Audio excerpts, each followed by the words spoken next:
Hello everyone, welcome to Stay-at-Home Storytime. At Yarra Libraries, we acknowledge the Wurundjeri Woiwurrung people of the Kulin Nation on whose land we learn and play. And we say thank you to the sun, thank you to the land, and thank you to the people. Hello, I'm just cleaning my blackboard, getting rid of all the old chalk drawings, making it nice and clean. There we go, that looks good. My name is Anna, A-N-N-A, and I'm from Yarra Libraries, Y-A-R-R-A,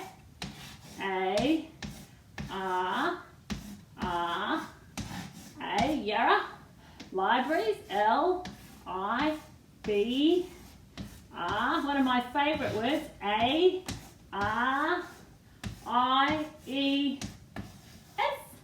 full stop. My name's Anna, and I'm from Yarra Libraries, and this is my blackboard. And I'm going to tell you a story today using this piece of chalk and the blackboard. Like all good stories, it starts with, can you guess what it could start with?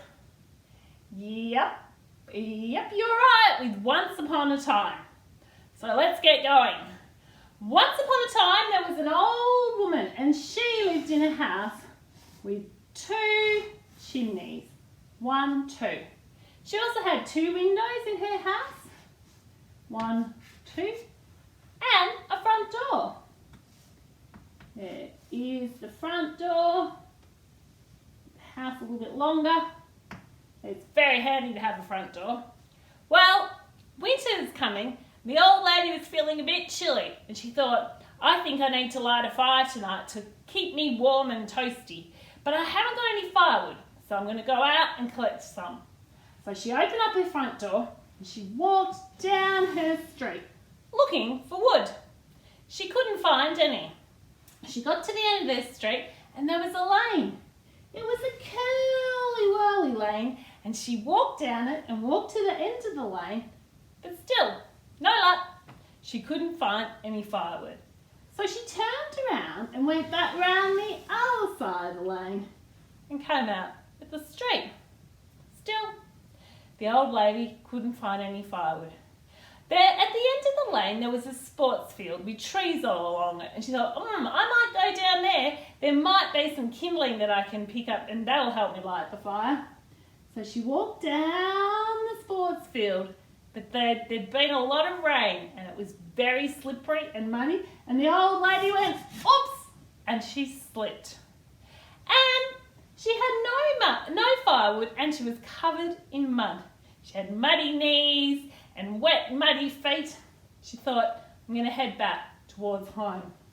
So she was walking along the street, another street heading back towards home, and can you believe it? There was another muddy patch, and she went, oops, and she slipped in the mud. Now, the old lady was feeling a bit miserable by now. She didn't have any firewood, and she was covered in mud. So she thought, I'm going to head straight home. So she walked towards her house, and would you believe it? When she got to her house, she noticed that some kind person had left 2 piles of firewood on either side of her house. What a nice thing for someone to do. So the old lady picked up that firewood, went into their house, and she set her fire. She lit the fire, pulled up her comfy chair and sat down by the fire to dry out after that muddy walk. And her cat, yes, her cat, this very cat, jumped on her lap. And the old lady patted the cat, and the cat purred, and they sat by the fire, and they had a lovely time together. And that, my friends, is that. The end. Thanks for listening to my story, and I hope you enjoyed it. And look, that's a great way that you could draw a cat. And also, if you've got some chalk at home, you could go out and practice telling that story on the pavement, or if you have a little blackboard that you can use. So thanks for listening, and I'm going to clean my board now and get ready for the next story. Thank you. Goodbye.